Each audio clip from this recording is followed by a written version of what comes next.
right, welcome in everyone. We appreciate y'all for joining us on our podcast. Brick Bro, what's going on?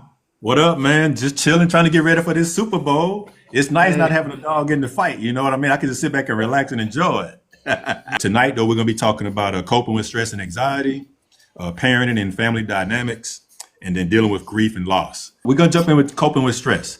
So for me, I just got to be honest and open that because of my personality, I don't stress out about a lot of things. And a lot of people don't, they look at that crazy, you know what I'm saying? But there have been some events in my life that have challenged me in dealing with stress and anxiety, and it's just one of those things. And one of the two things I can think about, I had a brother that was unalived when he was like 21, 22.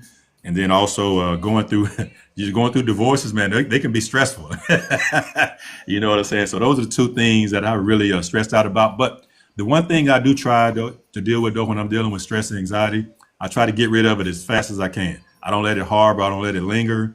And I tell anyone that I'm involved with or whatever that, that's one of them things that if you're stressing me out, we either got to figure it out or we got to get out. One of the two. And it can't be taking too long either when we're doing it. So those are my opening comments on it for right now. And I'll let you jump on and say something that you want to say about it real quick. yeah. So you got some good pointers. What I want to add to that though is just me. This is just me personally, right?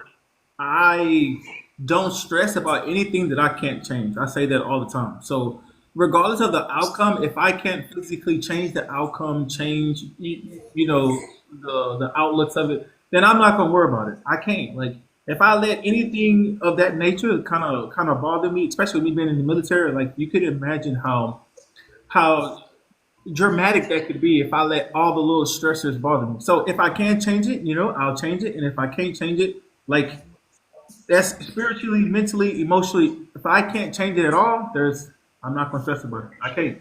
And for those who don't know, like especially if you come from a religious background, stressing and worrying about stuff is a sin. So with that being keeping in mind, I don't stress about stuff. But here's another good point that I want to add to. When it comes to you trying to figuring things out, this is me personally. I know a lot of times when I wasn't comfortable and things led to stress, it was because I only had a one track mindset. What I mean was when I tried to do something and I tried to plan it out, and when things didn't go according to plan, I kind of freaked out. And it's only because I didn't have a backup plan. I didn't have different avenues of approaches to go about it, a different way other than the way that I already had it planned out. So if you find yourself in that situation, here's what I would say. Um, Take a step back, look at all different avenues of approaches, and then come up with a plan A, a plan B, and a plan C because, life has taught us that not everything goes according to plan. Another time where I feel like I was stressed out or kind of uncomfortable is if I'm doing public speaking and for whatever reason I haven't planned or studied or did anything prior to me, talking about the subject that I'm teaching. A lot of time in the military, for those of you who don't know, we often get told to like, hey, you got to teach this class. Hey, you got to teach this class. Like there is no like, warning, at least a week, a day or two, what I'm saying, to prepare. It's more so like, hey, you wearing the rank, you expected to know it, get out there and go teach. But yeah, that's what I got. I like that public speaking thing because being from Mississippi, man, I'm just saying, and you hear it in my voice, I can't hide it. I'm straight up Southern. And when I initially came in the military, I had to go to this class. I didn't have a car. I had to walk everywhere. I had to walk probably it was 2 times a week. I had to walk from my job to the personnel center to go up my comprehension of reading because that's how far I was behind. I could read and everything, but it wasn't up to par. So I had to go over there and do that. So I didn't realize it at the time, but that was kind of stressful and embarrassing, because but I didn't think twice about it as far as going to do it.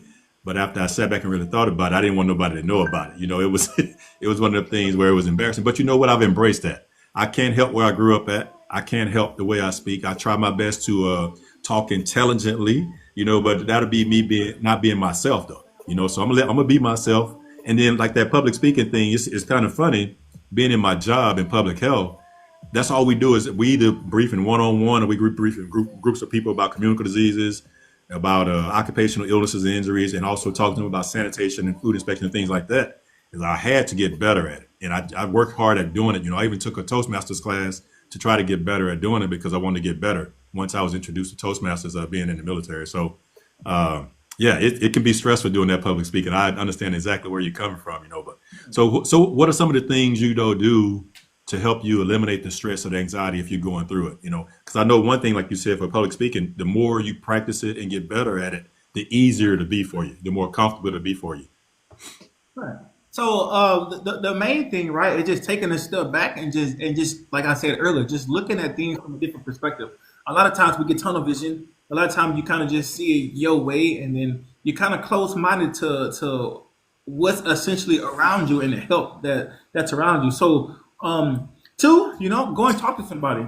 If you feel like you need to go talk to someone, go do that. A lot of times, like in our community, we kind of get bashed in a sense, right? That's pride and ego, and then um, as far as like you go and talk to someone like, hey, man, I'm not going to talk to them. I'm not going to pay them to go, what I'm saying, sit in a chair and talk about my feelings. They don't really care. But listen, you do it any other time, right? You do it to your family members, you do it to your best friends. And like I've always said, your friends, they more so biased towards you. Like they'll tell you things that'll benefit you. They'll tell you things to, because they want you to feel like they're on your side.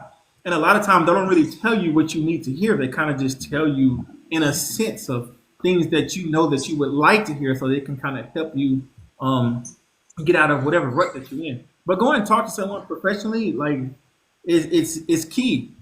You have to be able to learn how to effectively communicate stressors. Like if not, then you're going to explode, and I don't mean that in a good way, right? When you just feel like the weight of the world is on your shoulders, no one to look to. Eventually, like you're gonna bust. And like we literally just got through talking about this, but he always say like God always say he won't give you no more than what you can bear. So if you feel like you essentially like at the end of the road, right, and you don't have nowhere to look to, go talk to someone professional. You know what I'm saying? Go meditate. Go talk to your pastor, your chaplain. Go talk to the people and utilize the resources that's available for you. But yeah, that's what I got.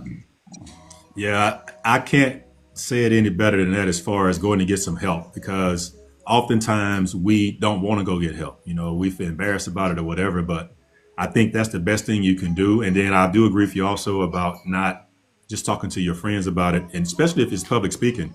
They're going, oh no, that's good. They have you out there looking looking all bad because they won't be honest with you, honest opinion about what you're really doing. So definitely get some help. Don't be afraid to get the help. But also, you may want to look at like an activity or something that you like doing to help you eliminate the stress. Because everybody, you already know what mine is. I'm gonna go out to that golf course. I'm gonna hit balls. I don't care nothing about no score. I'm just out there hitting the balls and getting my. Oh, hold on. I'm out there hitting the golf balls and getting my getting myself right. Okay, that's an inside joke. I have to be careful what I say around my brother and my sisters because. But anyway. I go out there and it's relaxing. I don't always have to go with someone. I rather go by myself when I'm going through some things.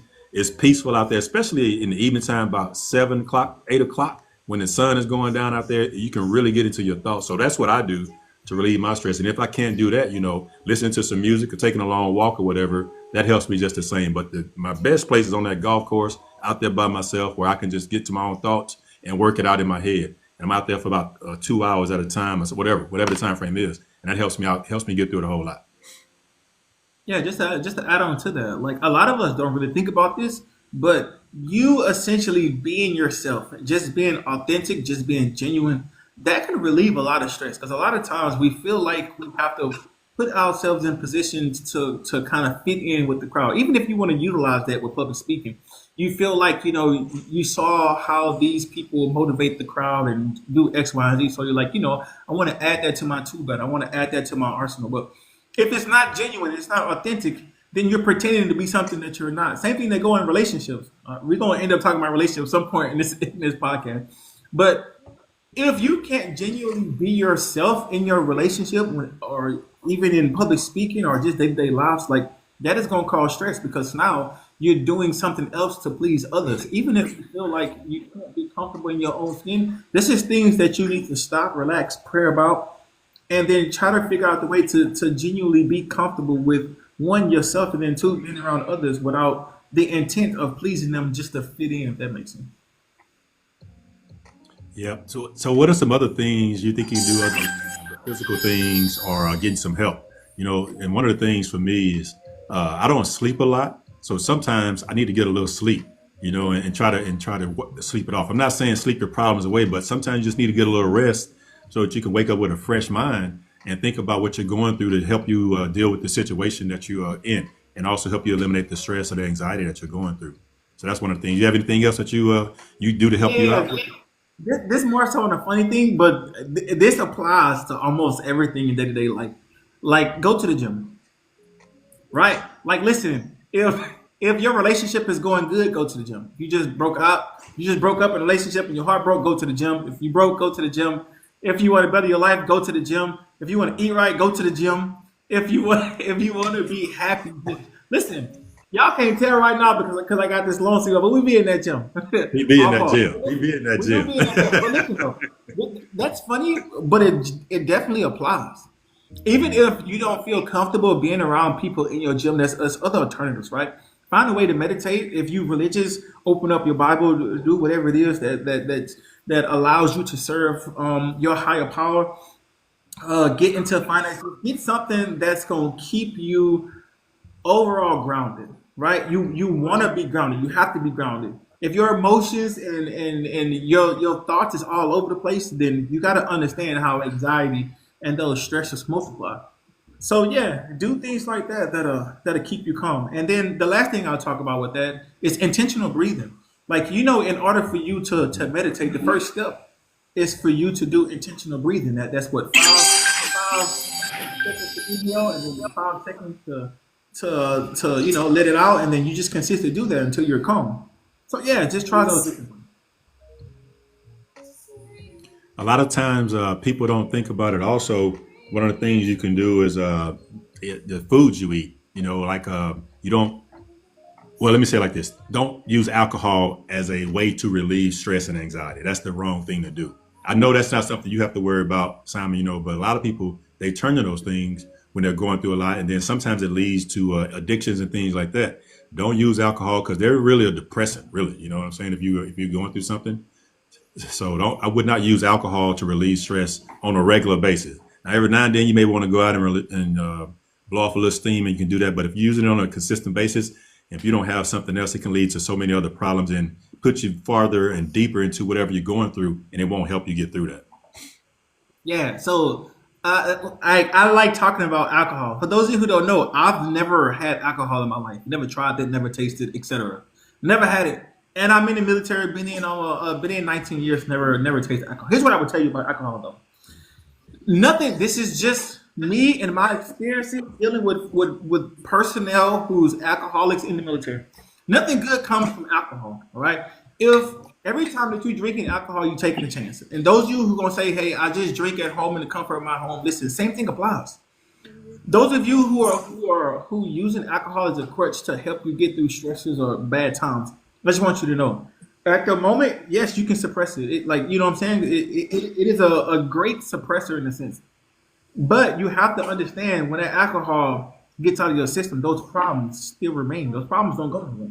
So you just drinking your problems away in a sense is what military terminology is. It's not a good thing.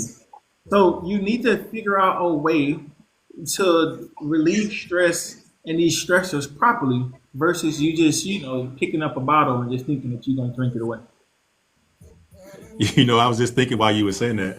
One thing, a lot of times, people may be surprised when I say this, but another thing that can really help you release some stress is taking a warm, hot bath, a warm bath somewhere with some candles or whatever in a dark bathroom and just sit in the bathtub and just relax. And yes, I'll do that in a heartbeat. It ain't just for the ladies. Guys can do that also, and just sit in there and chill out. But also just that's something that you can go in your own thoughts and be to your own thoughts away from everybody and just get that warm bath, and it'll help you out. And then journal it, journaling down what your problems are to go through them and have to write them down and try to put down ways that once you write the issue down, that you can also get away from, you can also find out ideas to get away from the issue that you're going through. I agree. Why you laugh about the bath? Hey, my big ass ain't getting listen. I haven't gotten a tip for long. But I'm 6'3", y'all look 6'3", 270. My big ass getting that. But listen, I get it. You know what I'm saying? I get it. I get it. Right. You have anything else you want to add to that? The stress and the coping with it and anxiety. And I feel like we beat that one up. Okay. For Yeah. The next we got coming up though, everyone, is going to be parenting and family dynamics. I'll let you kick off that one, brother. Yeah. So when we talk about parenting and those dynamics in a sense, right? So for those who don't know, I'm a dad. All right. Um, when I first hear that, I just think about protection, right? I just picture how I raise my kids versus the outcome of what they do, if that makes sense. A lot of times, like we feel like we raise our kids to the best of our abilities, and then our kids still go out there and they do wrong choices, i.e., they hanging out with the wrong crowd, or they talking back, or they doing something that that you didn't raise them to do. Sometimes we as parents, like we kind of hold that, we kind of feel guilty because we feel like we could have did this better, or done that better, or did this better, and etc. At the same time, you got to understand that your kids will grow up, and even though you want them to be a good representation of how you trained and loved them for the world, you have to understand that sometimes we might not like it, but they have to go through things for their own lessons. We always say that life has the best experiences, even though we as parents don't want them, in a sense, to experience those things, like in the real world. Just listen to the parents, just listen to us of our own experience. But sometimes kids just have to go through it. It don't mean that you should give up on them. It don't mean that you should toss them to the side. It just genuinely means, like, listen, trust in how you train them, and if they don't turn out how you, in a sense, raise them, it's okay, because eventually, those prayers and those type of decisions is going to be eye opening for some of us. When we talk about, I just stick on the boys to the men side. For some of us, that light switch don't click on until we, in our 30s, late 30s, early 40s. And then some of us, it click on in our 20s. I'm not saying that's good or bad, but you got to understand, like, at some point, that light switch gonna kick on. But yeah, that's just my opening. Yeah, I like that. And I would say one of the most important things about parenting is starting communication very early and opening the communication up with your kids, because you can't wait until they get to 10, 11, 12, and 13 to start. You have to start that early on their level. That way it's natural. It comes at you natural, and it won't be awkward later on in life. But I think that's one of the things that you must do, because there are going to be topics that you'll need to talk about, and you're going to want them being comfortable coming to you talking about those different things. So in order for you to have that comfortability in talking to them, you have to have established that already to be able to be open with them. A lot of parents, though, are afraid to talk about some of the tough subjects. Don't be afraid to talk about them, because I can guarantee you, as they get older, if you don't talk about them, it's going to be a knucklehead like we were when we were growing up, talking to your daughters, trying to get them to do things you want them to do. So you need to talk to them and make sure you not avoid them trying to learn from people that's outside of the home. Absolutely. And then on top of that, like we kind of talked about it a little bit the last time, but I just want to just re-emphasize is the protection aspect. Like you wanna protect your kids, you want to protect them as much as possible, but I just want you to know that sometimes that could also be a crutch. And I mean that as in the world won't be as receiving, in a sense, as you kind of lead them to believe, right? So what that looks like is, let's just say, like, I have my daughter, and I'm like, hey man, you can be anything that you want to be, which is true in a sense, right? And then I'm saying the same thing to my son. Like, hey, you go out there, the world's gonna be this to you. You can do X, Y, and Z, which you can. But the problem is, you kind of give this false persona of, like, everything is just gonna go according to plan. Everything is just gonna be candies, clouds, and skittles, and rainbows, and unicorns. And then when we get out there in the real world, we're like, uh oh, like, what's going on? Like, what's bills? No one taught me how to properly pay bills. What's credit? No one taught me how to maneuver through credit. Going to work. Oh, what you mean I got to work 9 to 5 for 40, 50, 60 years and then retire? Like, this is things that we need to start discussing at a young age, so that they can get accustomed to doing those things. A lot of times we just feel like, us as parents, I'm just gonna make all this money and then I'm gonna give it to them when before I pass away, and they'll just be set. But you just giving them money is not gonna help them. You need to teach them how to make money, teach them how to manage money, teach them how to manage specific things that they're going to utilize in the day to day life. Us as parents, we want to just give them what we didn't have. The problem with that is you got to understand that you can only do so much before it's no longer helping them and it's starting to be a crutch. But yeah. Yeah, and you know, both of us are firm believers on open, honest communication, and that applies to our children also on their level. We have to be open and honest with them, shielding them from lifing. As a lot of people, that's that new term. You know, been around for a couple of years. On life and be lifing. It's not going to help them. It's better to get them involved in it early on as far as their communication go and teaching them about different things on their level, of course. But you have to get them involved in it because if you don't, you set them up to be unsuccessful. And I can tell you, for example, I see a lot, and you probably see the same thing, Ledger, with the young men coming into your training, is that they're not as resilient as we were when we were coming up because their parents have not allowed them to experience different things, negative things, and guide them through it. They've always tried to take care of it for them. So I get people that they don't even know how to talk to you sometimes because they have been sheltered so long that as soon as you say something negative to, like you say, no, hey, you know, you didn't cut your hair this weekend. Why not? They break down. They're crushed. What do you mean? And those kids are not resilient enough to be able to deal with the basic things that come to you every day in every walk of life. So you have to be open and honest with them about what goes on in the real world. Because if you're not, you set them up for failure. You know, you really are. And then, and in addition to that, this is going to be a big one. But learn how to say no. Your kids, listen, I understand that you want to give your kids the world, but sometimes no is appropriate. Sometimes it's generated. Like you need to say no. If you consistently tell your kids yes all the time, and imagine what you're teaching them, right? They go out to the real world. They're so used to hearing yes, and when you tell you no, somebody tells them no, they're gonna break down. They're gonna think the whole world is against them, and it's not. I'm not gonna say it's not that serious because I don't know what the situation could be, but you know, for us, like we feel like, all right, we say no, we're gonna go get it on our own. We're gonna figure it out. That's what we mean when we talking about a crutch. Because if you consistently saying yeah, you consistently saying that, like, what are you teaching them? You're just teaching them to, you know what I'm saying? Life is just like it's just cloud skittles and unicorns and rainbows and all this stuff until they get out there, and then you hear, oh, hey, what's going on? I don't, you know, what do you mean I can't help you? What do you mean I have to go to work? What do you mean I can't do X, Y, and Z? And then that can be a huge culture shock to a lot of the young adults that's coming up. So just what Big Bro said, like, listen, it's okay to be protective, but just understand when you're doing too much in an aspect to where it's starting to hurt the development and growth of the kids. And my biggest thing is to teach kids how to have mental agility. Meaning, when there's a problem that comes your way, don't just freaking quit and give up at the first sign of a stumbling block. That is, in my sense, the worst thing that can happen.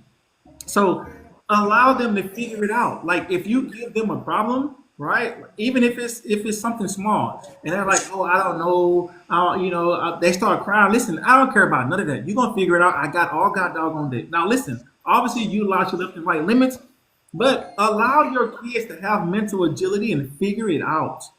That's like the biggest problem that I'm seeing when it comes to me teaching younger soldiers that's growing up into the military. It's like their mental agility is non-existent. They only focus or only tunnel vision on one solution, and they only know one way to get there. So yeah, we gotta change that atmosphere. You know where it started at, and I saw this happening because I didn't grow up in this generation, but I saw it happening when I had my son when he was starting to play sports and get his activities. This whole everybody get a trophy thing. Everybody get a trophy, no matter The what place you volunteer came rule. in, or things like that. Everybody get a trophy. You know, and I get it. I get the purpose of doing it, but it did the opposite though. It taught them that everyone's supposed to succeed, and that's not how life is. Everyone doesn't succeed. Sometimes, like, and you see it with promotion boards and things in the military, with getting different type of medals in the military. Everyone doesn't get a medal. Everyone doesn't get promoted. So, but some people are crushed by that because they're used to everybody being getting something just because they put in a little bit of effort. They didn't put in maximum effort. They went out there and showed up, and then they expect to get something. So we have to teach our kids that that's not realistic. It's okay to do that if you're doing it because that's what they're doing in whatever activity you're in, but that's not realistic though because that's not how life is going to be. Going to jobs, you know, trying to get jobs. If you're going to jobs and doing interviews, they expect that, hey, I walked in the door, so I should get a job. It ain't like that in the real world. Yeah. It's just not like that, because you better have a backup plan because if you don't, something going to happen. So legendary, I got a question for you. So dealing with the families and raising the kids and things like that and family dynamics, how do you deal with the other parent, whether you're in the home or whether you're not in the home together, or whether you're married or not married? How do you deal with that part of it? I'll tell you this: regardless of what happens with me and my other partner or other parent, I'm never ever going to badmouth the other parent to my kids. That's just something that I feel like one is not my lane, and two, your kids are gonna grow up and they're gonna see for themselves. So if you kind of find yourself in that situation, here's what I would present to you. Please stop doing that. Right? Don't badmouth your the other parent to your kid, because what you're doing, right? Again, there's always two sides to the story, even if you feel like you were the one who did nothing wrong. The problem with you believing that is you genuinely, in your mind, you genuinely feel like you did nothing wrong, and that's a problem because it takes two people to be in a relationship, just like the same outcome when it comes to effective communication, sitting down and talking about stuff, and or if you're giving up, if you're gonna give up, it still takes two. At the same time, though, when you kind of feed your kids negative energy or negative things, imagine the outcome. Imagine how you're persuading them to think about the other parent, even if you know for yourself that the other parent is not that way. But when a kid is young and they mind can be easily developed, they're sponges. So they kind of reflect off what it is that you're teaching them and what they're hearing. So if they hearing the mom talk about the dad all the time, or vice versa, then that's how they go. In a sense, kind of present that when the opportunity presents itself. Another thing that I'll say is you have to understand that kids is gonna grow up and they are gonna figure it out on their own. Okay, so even if you trying to make the other parent seem like they the bad one, and you actually the bad one, eventually your kid is gonna figure that out. All right, your kid is gonna figure that out. Another thing is don't block the other parent from seeing the kids. Right? That's just something that you just shouldn't do, regardless of how you feel about it. The personal stuff. Don't let all that stuff come into play when it comes to the other parent being able to see their kid. That's a huge downfall, and it kind of goes into the first one that we talked about. But you got to understand the same thing applies. When your kids get older, that's just something that the other parent is going to have to answer to if they chose to not be in their kid's life. Like imagine that conversation. Here's what I would tell you though, to summarize it: allow every opportunity for the other parent to be in the kid's life, regardless of how you feel about it. I'm not saying like go above and beyond, but if you can, like if you have the means, you have the finance, you have etc., and for whatever reason, let's just say they car broke down or they got something that's preventing them from going to see their kids. If you can bring the child to it, bring them to them. Like literally, what is that doing outside of pride and ego and saying, no, no, you got X, Y, and Z going on, you're gonna have to figure it out. If you have the means, do that. This is where the problem comes when we talk about effective parenting. Right, my younger mom, she and I have a great parenting aspect when it comes to our son. Right, regardless of what happens, we're gonna always put our son first. Right, even if we have our own personal issues that we kind of talked about. Obviously, we resolved it now, but you just got to understand the main priority now is you brought a child in the world who didn't ask to be here. So you too should be man enough and woman enough. You should be that adult to take care of your kid. Do not stop the other parent from seeing your child. Period. Yeah, I couldn't agree more with that because all you're doing is for a young mind, you're setting your kid up for to look at their dad or their mom a certain way, and they're going to see that for themselves eventually. I think it's most important that the two parents try to do that the best they can, and we do realize there are some circumstances where if there was some type of abuse and things like that, it may not be necessary. So we get that. We're just talking Right. about what you can be effective at doing things if everything is okay. Y'all just didn't make it work. So I definitely agree that you should do everything you can to make sure you make your son or daughter available to the other parent. And if you need to help them out, do that. And there's nothing wrong with that because what you all went through is not the kid's fault. It's not the kid's fault, and you all know that. So you have to put your pride, your hurt feelings aside, and do what's best for the kid. Because there's a lot of research that's been done. As if two parents are involved, whether they're in the same household or not, it's better in the same household. That they're much better off having both parents in the house, especially if both parents are trying to be positive and take care of the kids. Yeah, man. And then as far as the finance go, listen, this is the adult conversations that you need to have. All right. I listen. This is just me personally. Right. I don't believe in putting the other parent on the in the system as far as like child support and all that. And I get it. I'm not saying that your situation should be like mine. I got it. Everyone has different situations, but we're adults, right? No one should tell you how you as a dad or you as a mom need to help and provide for your kid. When your kid needs something, you need to be there for them. It's just simple. You made them, you created them. Like you need to, be involved in that aspect. When it comes to a point to where someone else has to force you to be in your kid's life or be in X, Y, and Z, listen, I have different outlooks but outside of that, but when we go to YouTube, and we're not we're not restricted with this conversation. We'll talk about it a little bit more. But yeah, man, that's my thought process though. But listen, I understand. Okay, I just want y'all to know I'm not saying that I'm naive to you needing help. But yeah, Yeah, one of the tougher things can be some people may be dealing with blended families. So have you have any thoughts on that? On blended blended families family. and how to do? Yeah. I mean, it's tough, but same thing applies. You know what I'm saying? Like, you still have kids outside of the family that you just created in a sense.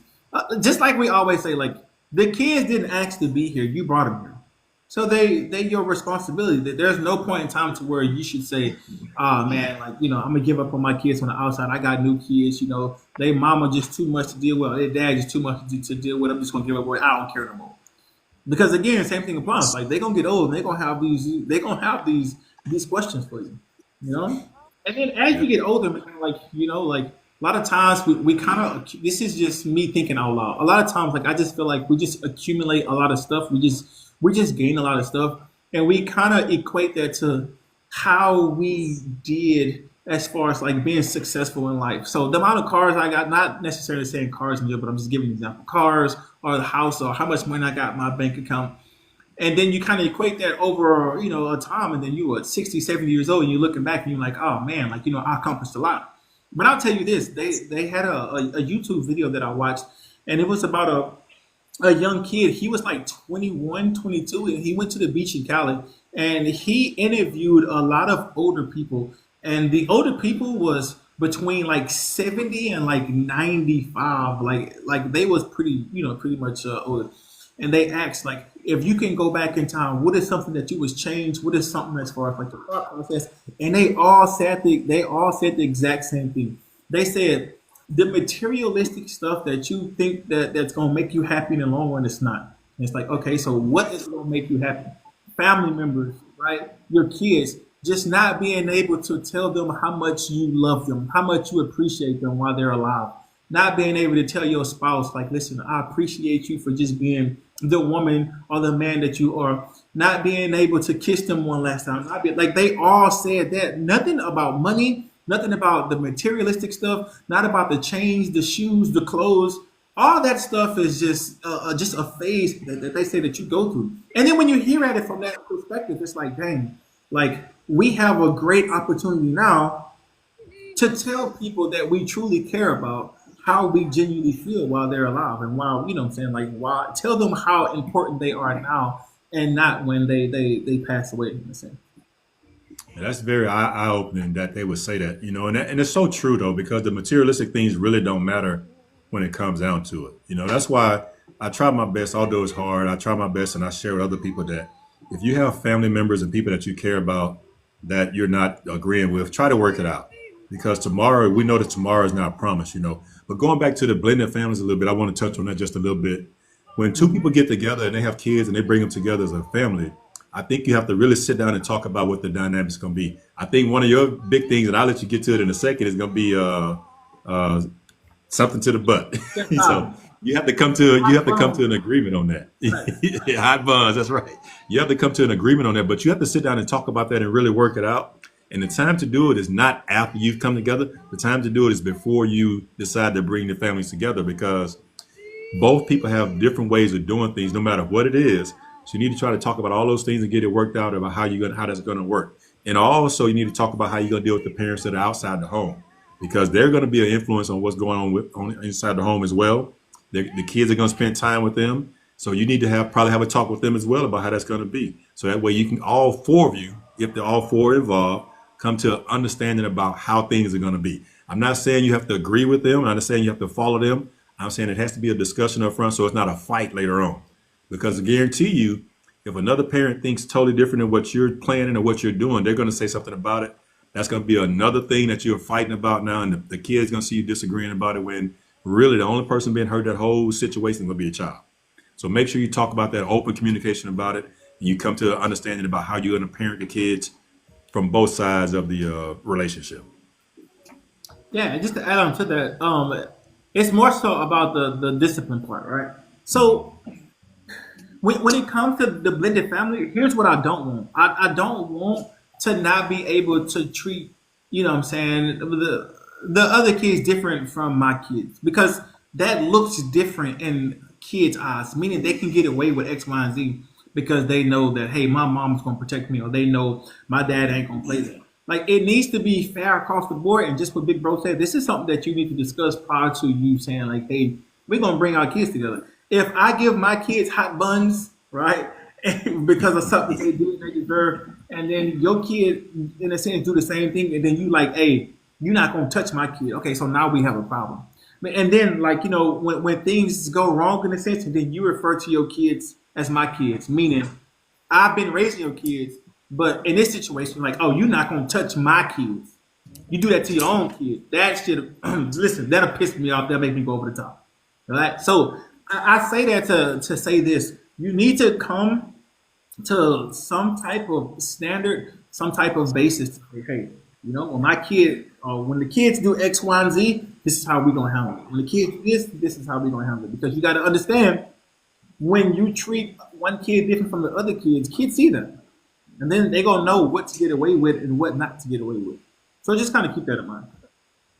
Yeah, so for me, it's very important for me to make sure that I can be a father. I don't, the title step, if I'm trying to take care of kids, I don't really like that, and I understand it. But because of how I grew up, I know that it's important for me if I'm involved with someone that has kids, it's important that I don't meet them until I can be involved in their life as a positive role model because it's not fair to the kids to do that. So I think that's one of the most important things that you can do is make sure that if you're going to bring somebody, whether it's the male or the female, that they can be a parent to your child. If they can't be that, then you probably should not bring them into your home because then it just causes a lot of different problems. It's going to cause problems between you, and then the kids are going to see that, and just like you said, legendary, they're going to play one against the other, and it's going to lead to too many problems. So I think no matter what you do and how you do it, you have to have open, honest communication about it. And if it's something that you can't do, say that and don't continue on with the relationship because it's going to cause problems eventually. Because if the kids are younger, they're going to get older. And if that's the standard that you set and that the other parent can't be a parent, not a step parent, because what is that? A parent is a parent. They can't be a parent, then that's going to cause some problems, I think. It's my opinion. My last thing I'm gonna add to that, and I want to talk to the moms, all right? You know what I'm saying? I love y'all real bad, but look, let me tell y'all. For whatever reason, I don't know if it's because like y'all don't want to seem like the bad guy in a sense, all right? And again, I'm not trying to categorize all y'all, so forgive me. But here's what I don't. This is what I want y'all to stop doing because I see it happening. When your kid does something, don't be like, "Hey, I'm gonna go get your dad." Don't do that. I'm gonna go tell your dad. Hey, you want me to call your dad? Because now you're essentially making it sound like the dad is the one who's like when they see their dad, they're gonna be scared of him. Because when they see their dad, they're gonna be like, "Oh, I'm in trouble. I did X, Y, Z." So if you're doing that and you're unaware of the conditioning that you're doing it in or the capacity, please stop doing that. Because now I'm telling you, you're making your kids look at your dad as if they see you doing X, Y, and Z, that they know they're in trouble. So if you want to spank your kid or if you want to do X, Y, Z, your kid say, I'm gonna do it. right? Don't just be like, hey, well, go get your daddy. You know what's gonna happen when your daddy come here? Because now it makes us seem like we the bad guy. Especially if we just got off work, they see us. You know how like us as dads, like we love having our kids run up to us and be like, dad, dad, dad, dad. You know what I'm saying? But when they see us walk in the door, and the first thing they do is look at us like, "Ooh," you know what I'm saying? It's because you don't condition them. It should be like, hey, your daddy come on, he gonna tear you up. So listen, again, if the shoe fits, wear it. If it don't, it's fine. Just let it go by. Yeah, to wrap it up, I just think that overall, both parents have to be able to be parents, and you have to agree on that. That's just my thoughts on it. Both parents have to be parents, and I wouldn't even want someone in the household with me that didn't want to be somewhat of a parent figure for my child. Because I want them to be involved. I want it to be a really a conclusive family versus a divided family. So I just think you have to both be parents in the household. You have anything else on that one? No, I mean that's it. I feel I like do agree though that I don't want to be the bad guy when I walk through the door though. I want to be, hey, what's up? What's up? How you doing or whatever. I don't want to be the bad guy. So that should never be done. I definitely agree with that, and it's a lot of times to where it just seems like they come in and they like, oh man, well what happened now, and you know how like men get together and we talk, you like, you know what I'm saying, like we vent to each other in a sense, and man, that's the main thing they saying. They just like, hey man, like she always making it seem like I'm the one who, chastising the kids and whooping the kids and X, Y, and Z. And it's like, no, you know what's going on? Like, I just want to just come home and just enjoy my kids. They look at me like I'm the bad guy. So, yeah. Right. Cool. That's all I have on that one, brother, unless you have something else. No, that's it. Cool. All right. The next topic we're going to jump into is going to be dealing with grief and loss. And how does that look for you? So I'll start off on that one.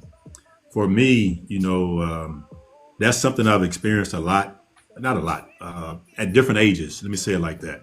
And it's something that I had to learn how to deal with before I even became an adult, because lost my grandfather to violence when I was in the 10th grade.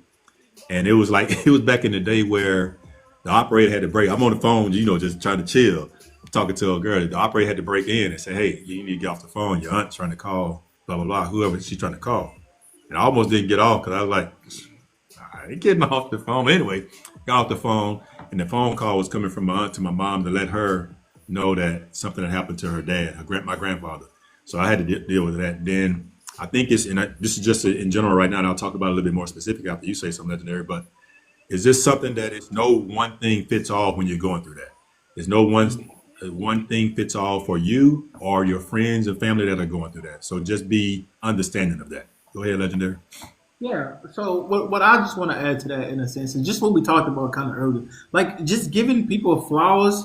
You know what I'm saying? While they're alive, tell them how much you appreciate them while they're alive. So, um, it's funny because my great grandma, she outlived my grandma. The only memory that I only have of my grandma is seeing her in a nursing home, and she had like gangrene in her leg, and they amputated her leg. And I just remember vividly just being able to see her, and she like rubbing on my head and telling me how much she loved me, and that's the only memory that I have of her. And there's just a lot of times where my mom tells me that I've been around my grandma like a lot, but I don't remember those things. And then when it comes to my great grandma, man, the memories is everlasting. Like I have a plethora of memories of her, a plethora of memories as far as like the smell of tea cookies. Anytime I smell tea cookies, I immediately think of my grandma. When it comes to anytime someone talks about my dimples, like any type of recognition, I immediately think about my grandma because that's all she did. When it comes to like the loving aspect, you know how grandma hugs is just a little different. Like when you hugged your grandma, it was warm. She hugged you like she meant it. You know what I mean? Like it was just so much emotion and love behind every hug that I've ever gotten from my great grandma. And I said it to say this: there is just what he said. There's no one size fit all when it comes to grief or when it comes to crying over the people that that's no longer in your life. But here's what I would tell you though: they need to be remembered in a positive way. And I promise you, this is just what I genuinely believe. I promise you that they don't want to be remembered as a sad memory when it comes to that, right? Like just kind of imagine that, like you being a parent in a sense, like you want your kids to when they think about you, they happy. They think about you, they're like, oh, she was the best person in the world. He was the best person in the world. And even when they pass, like they want you to live your life to the fullest without any doubt, regrets, etc. So again, there's no one size fits all when it comes to grief. But I would tell you this: if you need to cry, cry. You know what I'm saying? If you need to go talk to somebody, go talk to somebody. But at the end of the day, they don't want to be remembered in a memory that'll make you cry. They want to be remembered in a memory that'll make you smile, that thinks about peace, love, happiness, reassurance, nurturing. Listen, no one can hug me like my great grandma. Them hugs, y'all, I'm telling you, them hugs, it's warm and it's like you can just feel it's so much love behind that. But yeah, that's essentially what I have on that. Yeah, so I think it's very important that you remember the good times, and I can tell you from personal experience of losing my brother, and I was the oldest, and he's behind me, is that that's one thing I had to learn that because before after he passed every year on his birthday, my way of dealing with it was he drank Tangeray and grapefruit juice. I don't like it, but every birthday his birthday came around, I would drink that and get like sloppy, and it wasn't good. But I had to come around and finally learn that he would not want me to do that. He would want me to be celebrate him for the life that he had while he was here. Remember the good times, like you just said. And I think that's something that you have to be focused on because the act, whatever, however they got in that position, is not what they want you to remember them by. That doesn't fulfill them. What fulfills them is you being. It would be fulfilling for them to know that you're being happy and you're celebrating the life that they had while they're here. That's why it made so much sense to me once I started embracing it as far as you have to enjoy each day because you never know what's coming. And that was something that came out of the blue, and I didn't know it happened because it's through street violence, and I just got a call in the middle of the night that it happened. But what I didn't do though, I did not grieve. I think grieving is one of the things. However you do it, you have to do it because it took me 6 months, and I didn't do it until I went to the movies after that to see Boys in the Hood, and him, my brother, and Ice Cube in that movie. He reminded me so much of my brother. I went home and cried for like 2 or 3 hours after that. And then that's when I finally started healing and getting better from it. That's why I know the importance of grieving. And I'm not saying it has to be done on any time schedule. The grieving has to happen on your time schedule where you do it and you do it in your own time. No one can tell you how to do it. So you have to make sure that you do that for yourself, but you have to do that eventually though. Yeah, and then on the other side of that, right? Myself and Big Bro, for those who don't know, we both served in the military. He's retired now. I'm still active duty, but I've deployed 4 times. I did one Iraq and 3 Afghanistan. And there's just some situations that I made some decisions, and some people, in a sense, didn't make it out. And a lot of times I kind of look back that not even me, right? Like me, the other leaders, we all made this decision, to the best of our abilities. And when you have soldiers who, in a sense, get unalive for doing their job, in a sense, like when you think about war, you understand the outcomes. You understand the purpose of it, and then you understand the outcomes or the potential outcomes that can come about. And we understand that everything that we do out there is for a bigger purpose than ourselves, but we understand that not all of us is coming. We will want all of us to come home, but we talk about realistic expectations. Some of us is not gonna come home. And I say this because a lot of times, even the people not in the military, a lot of times we kind of take that as in it's our fault. What could we have done differently? What should we have done differently? Was this training properly? Was this happening properly? And we kind of get consumed by the idea of like it should have been me instead of them, and not understanding, like I said, like God has a purpose.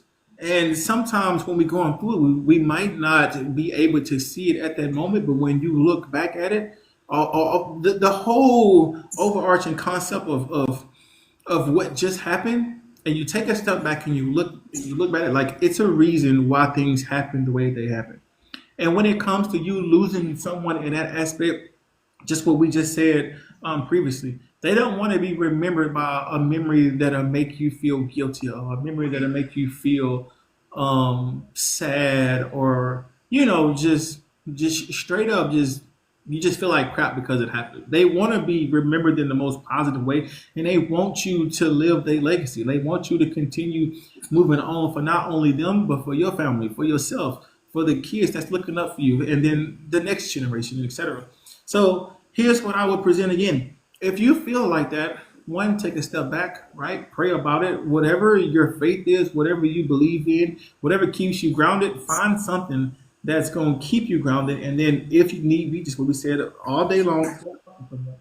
But I promise you, to the ones who has passed away and they looking down and seeing us like this, they don't want to see sorrow and sadness. Yep. And at the end of the day, if you can't deal with it on your own, like we are big proponents of seeking help from professionals, because sometimes you just need someone outside of the people that you're around because they don't know what to say to you. You don't know what to say to them sometimes.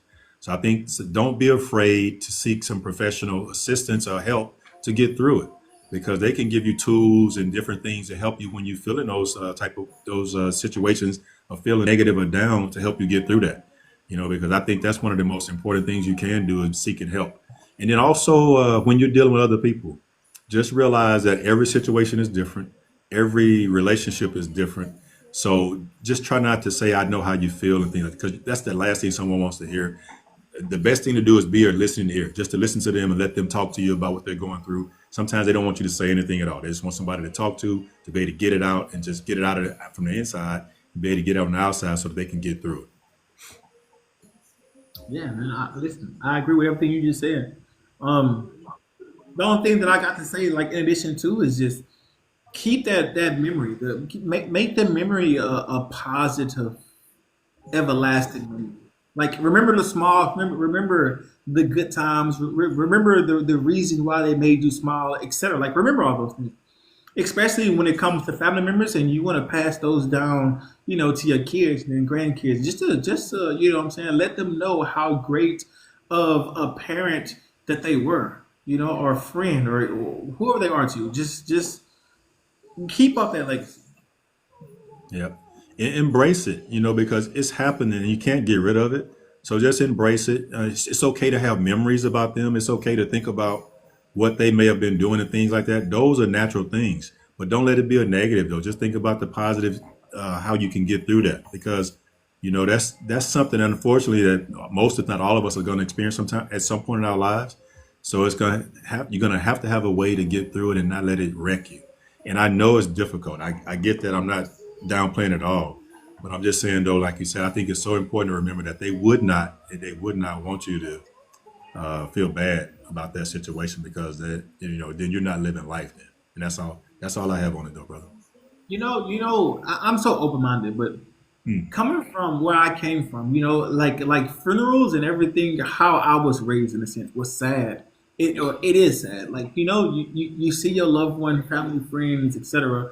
They land there, just and everything. You look around, everything is sad. Me coming into the military and then seeing other cultures, they actually celebrate the past, like literally celebrate, like jump, joyful. No one's crying, everyone's laughing and screaming and clapping. And when you see that, you kind of get a different perspective. Like, hey, my only thought and memory of someone passing is sad. But when you see how genuine, authentic people are when it comes to celebrating a loss because they know it, like they truly believe they're in a better place. Like that's kind of eye opening in a sense, like especially when you haven't been raised, in that type of persona, that type of atmosphere. But yeah, I just want to just share that.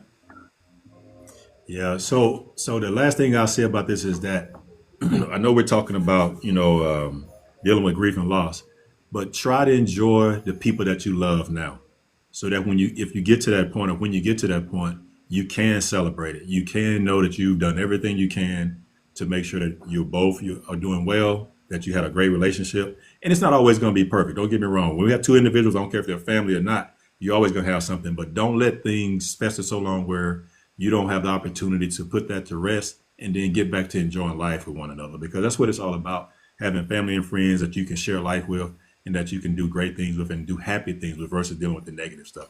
The negative stuff it's sort of like we talked about earlier about dealing with stress. We can put that quickly put it aside because normally I can tell you normally what you're beefing about is not normally that serious. You're not really to not talk to people and things like that. So try to put all those things behind you. So like you said, legendary, give them the roses or whatever your semblance of that is while they're here versus grieving after they leave. You losing a lifelong friend over $50 is crazy. But I digress. Right? Yeah. I digress. That's all I have on it, brother. What about you? Yeah, I mean that's pretty much it. If we don't have anything, we can open it up for questions and discussion. So we talked about coping with stress. We talked about parenting and family dynamics, and we also talked about dealing with grief and loss. Or we can have any open questions. We'll take anything that you have for us to try to answer the best of our ability. And also, if you have a topic that you would like for us to discuss, just put it in the chat. We'll put that on the list, and we'll get to it eventually. So thank you Absolutely. all for coming in, though. Thank you all for coming in and joining us. We really appreciate it. Type your questions in, and the eyes and Lee will read them as they come into us, so that we can make sure we get the right question. We try not to answer them, and we try not to do it ourselves because we don't want to overlook anything. Sometimes we may not even see the question. So type your questions in there if you have anything, and we'll answer them as they come in. And you know I get to ramble. I know you will. That's okay though. Ain't nothing wrong with that. That's why we on here to ramble. Man. Well, look here. I was thinking about something. So, do you have something? I know you do this on a daily basis. Don't get me wrong. I already know it. But do you Oh, have something that you? Let me see. Let me see. why do you feel it's necessary to get physical? Physical and like a relationship, Talking about spanking. Talking about buns. Talking about the hot buns. oh hot buns. I'll tell you this. The main culprit of me giving my kids hot buns is disrespect. I don't play that shit. I don't play that. You know what I'm saying? Listen, and not only to me, but you going out in public and you disrespect an adult, like you know what I'm saying? Like you know better. Than that. You will treat your elders with respect. You're not gonna go to school. You ain't gonna disrespect your teacher. You're not gonna disrespect no adults now. You're not gonna disrespect people genuine in general, Lord. But when it comes to that, and I hear about it, oh, hot buns, I don't care. I don't care about none of them little sad stories that you about to tell me. Oh, he or she did this X, Y, and Z. Because there's no reason for you to disrespect any adult in that situation. Now, listen, there's a difference when they have adults who's picking and acting, and doing things of that nature. But for the most part, like kids just showing off in front of other kids or kids just doing things that's out of character. I'm giving you hot buns. So it sounds like legendary. It's not something that the first thing you turn to. It's probably one of the last things you turn to. It's not Right. it's not always automatic Hey, that you do that. not everything deserves a whooping. Like I'm not saying that. I don't just whoop my kids, you know what I'm saying, just to whoop them. I don't like genuinely speaking, when I really want to get a point across, or it's really a lesson that needs to be had to where I need to nip it in the bud immediately, it's gonna be hot buns. Not playing.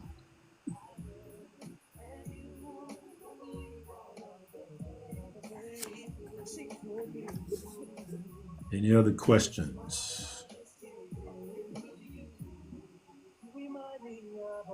What I was about to ask you, if until we get another, I don't see another question unless I missed it. They'll let us know.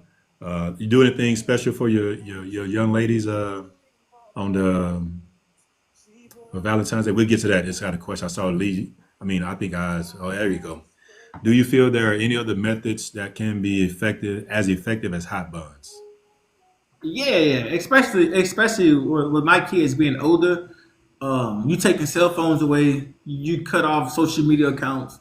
You withhold allowances, things of that nature. That's more effective. Obviously, the older they get. I mean, I don't see me whooping my 19-year-old, but yeah, those type of things. Yeah, absolutely. Here's what I would say, and I don't want to say it like this, but this is the best representation. The punishment has to fit the crime. If that makes sense. So, meaning if you bust curfew, then what's the alternative in a sense? Me closing down your social media is not really as effective as All right, so now you're gonna come in a couple of hours early. You know what I'm saying? So Yeah. the punishment needs to fit the crime. It shouldn't just be a one size fit all. Anytime I do something, I'm gonna whoop them. Anytime I do something, I'm gonna take their phones, etc. Just make it make sense. Here's how I look at it. It needs to be a teaching experience that they can understand, one, the reason and why I'm doing it, and two, what's expected of them in the future, so that this won't happen again. It needs to be a teaching or learning experience. It shouldn't just be, oh, because I'm mom, not dad, and I said so. Right. And I think for younger kids, whether it's a sitting down and talking to them, taking something from them, time out, or whatever, something other than the hot buns thing, I think there's different ways you can do it. At the end of the day, you just have to. I think you have to use whatever is effective for your child. There's no one thing fits all, just like anything else. So you just have to do whatever fits your child's learning experience and how you can really get across to them that what they did was wrong and it has to be corrected. Thanks. Every other learning experience is true though. Like it needs to be something that they understand why it's happening, and the reason, and how they can prevent that moving forward.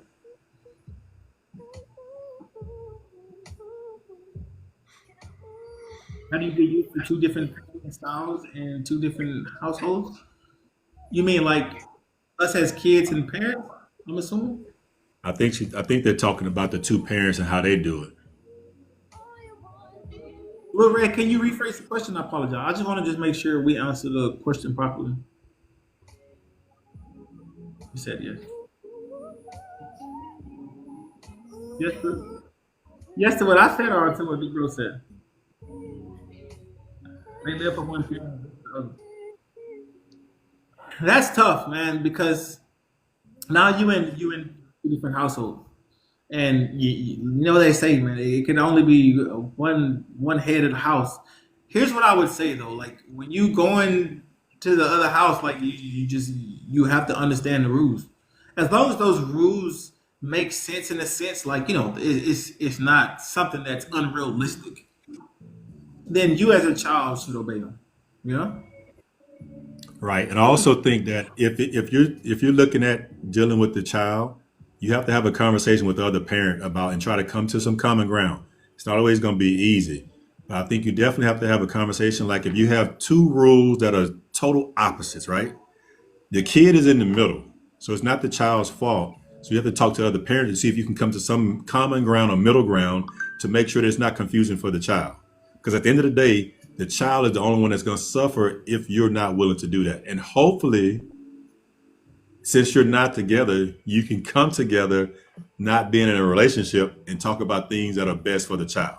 Now, I know that's tough because some people take a lot of heart for it. We talked about that earlier tonight about the different things as far as the parenting and family dynamics. We already talked about that. But I think you have to do whatever is best for the child to make sure they're not as confused. They're not more confused than they already are about the situation because you're not together. She said what I said on the other question, though, about the two parents and having two different opinions in the same household. Hmm. I think it's just a conversation. I think it's just you have to have a conversation about it and you have to come to a common ground. Or you have to agree that one way is better than the other. That's still common ground. So sometimes you won't always come to an agreement on it, but you can't have, especially in the same household, you can't have two different rules, two different parenting styles. You can have the styles as long as you come together and make sure that they blend with what you're trying to do within the family. I mean, my girls do push-ups like in the military. You can start that at a young age too.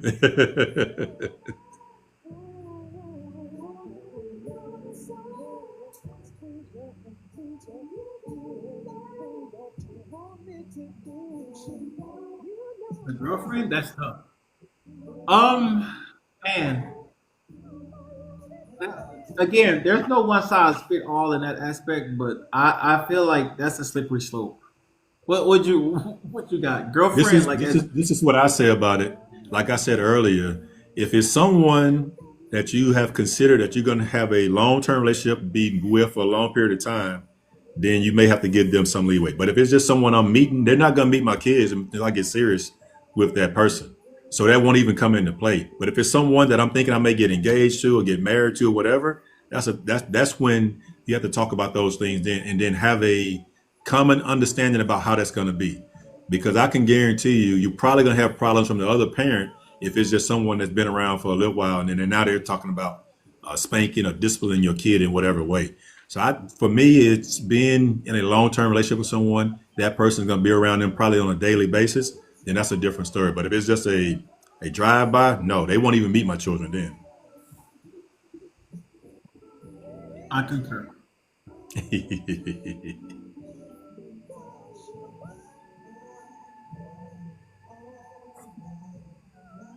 Do we need to bring Lee and I this? Because I think I don't know if we missed any comments or not, so they can Probably. Y'all so they invite can yourself. yeah, so they Leave. can come in and let us know. Drive by is crazy. You know what I mean? Y'all That. like, Oh, we didn't miss anything. Okay. like the goat.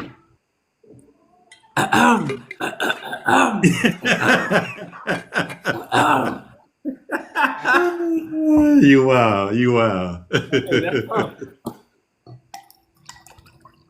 Is there anything else? Anything else y'all want us to answer for you before we get off of here? Because we have time. So if there isn't, we're gonna start wrapping it up because we don't want to just sit there and look at it. We like we like talking to each other, but we're gonna do that after we get off though. But we don't mind answering questions though. So Or any topics that you want to add for yeah, future shows. throw it in the chat and we'll get to it. Anything is fair game. I'll take a wagon to go. That's for you. I don't have a problem with wagons. I don't need a wagon. Let me say it like that. So that's all on you. I don't need all that. I could take a little tricycle. It's fine with me. I'm not listen. I'm not saying it gotta be all. You know what I'm saying. I'm just saying I prefer. You know what I'm saying. I'm like, What up, that's future? all. All right, I hear you. Oh Lord. Look. You're Oh right my about God. Moochie. You're right about that. I'm just saying in general. Just asking questions about a wagon. I don't know why I'm trying to explain. You already know that though. Hey Mikey. Hey Mike. Oh my God. I know, right? Oh man, I have the wagon that I want right now. Let me say it like that. There's,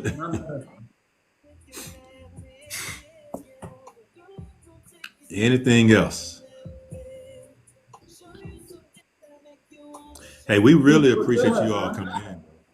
We thank y'all. Hey, thank you for stopping by, Future. We really appreciate you guys a lot. And everything is, we're looking forward to going over to YouTube. It's going well. We've already put some shorts over there. Eyes and Lee been working hard in the background, putting those over there for us. So go over there and check them out. Like them, comment on them, whatever you need to do. Share them out if you want to. But we are definitely once Legendary will be back in the States. Once he gets settled, and it'll probably be like mid-April, late April, maybe May's time frame. We'll see how that looks. We're going to be moving over to YouTube and going live over there. But definitely check us out, though. Hey, for those who don't know, the countdown has already started. Listen, my replacement here, household goods will be here shortly. Look at God. God, man, he been so good. Hey. You going to be picking your stuff up soon? Nah, but it will be soon. Okay, gotcha. Yeah. We're looking forward to you getting back, though. And then once he comes back, though, we would definitely have a time that is a consistent time zone versus going in the morning and afternoon. The only reason we do more early morning or do it at nighttime is because we're trying to catch both sides. He goes on at his time, he goes on 8 o'clock, but it's 5 o'clock our time. So he does that because of the people that follow him. And then I go on in the evening time when I do my personal one because of people that follow me. But we try to do both of them to try to catch both audiences. So hopefully everyone is being able to come on and support us just as they do on our individual platforms as well. But, we're just trying to make it work for both of them, because it's not fair for one or the other not to do it. Anyone have any other questions? Don't tell me y'all this is it. Well, y'all got us.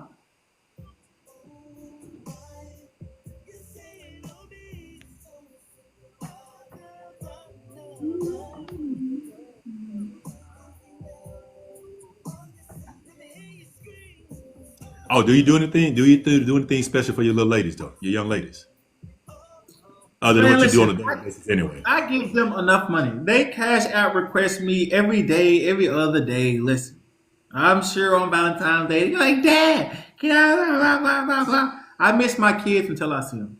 Hopefully, they don't see them. Oh yeah. Well, I make sure I write a card. I send them a card and just tell them, make sure, really you were their first Valentine. You know what I'm saying? So and I set the example for somebody that should be coming behind me for them little knuckleheads. You know what's crazy? You know what's crazy? My daughter, she made a post and she used that sound that said that her first love was her dad. I was like, all right, chill out. You know I'm light skinned. Like, all right, chill out. Why I feel like this? Hey, what's going on? Why do I feel like what's my eyes? Like, chill out. So I had to repost it. That made me feel good, man. Letting the kids know how they really feel like that. Like that was a good feeling. Maybe All some right. files. When it comes to stuff, listen, y'all. I understand that some of us like that, but here's what I would present to y'all. Listen. This is just a little nugget. When you ask for it, it's not genuine. I understand that y'all saying like it's simple, just buy it because it'll make us feel good. But you gotta understand when things are genuine, like you don't have to ask for it. So when you ask for it and then you get it, you only getting it now because you asking for it in the sense. I'm not saying that you shouldn't ask for things, but when we talk about specific stuff and it's feeling authentic and genuine, bro, let it happen. I agree with that. Right. Hopefully they I understand that. Hey, look, and they don't misinterpret what I'm saying. Those boy. I think when you get to know someone, you kind of learn their likes and dislikes, so that gives you some kind of idea about what you should and should not be gifting them. And hopefully we're paying attention to those type of things to make sure we can be in tune with that. So, but yeah.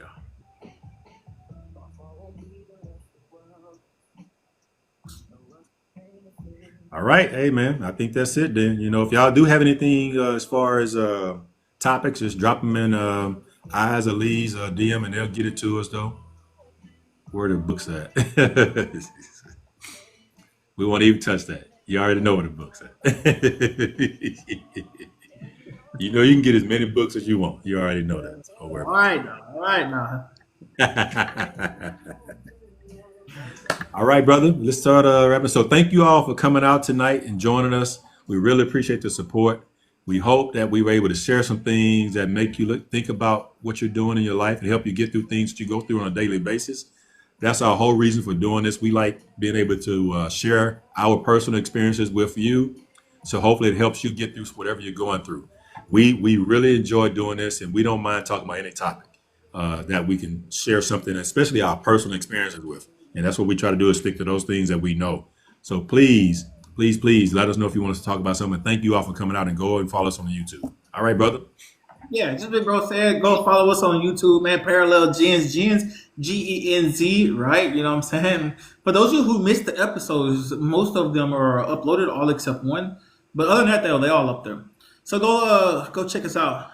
Lee, as always, listen, we appreciate y'all what y'all doing, big bro, as always. For those of you who will be participating in the celebration of the Super Bowl, please do so responsibly, right? Don't do nothing crazy and or something that is going to cause you some setbacks within your career or you as a person. You know what I'm saying? So safety brief. Or your Don't do life nothing in crazy. general. Right. Don't do nothing crazy, but have fun. Enjoy family and friends, and just enjoy it. Enjoy it. All right. Um. Go Eagles.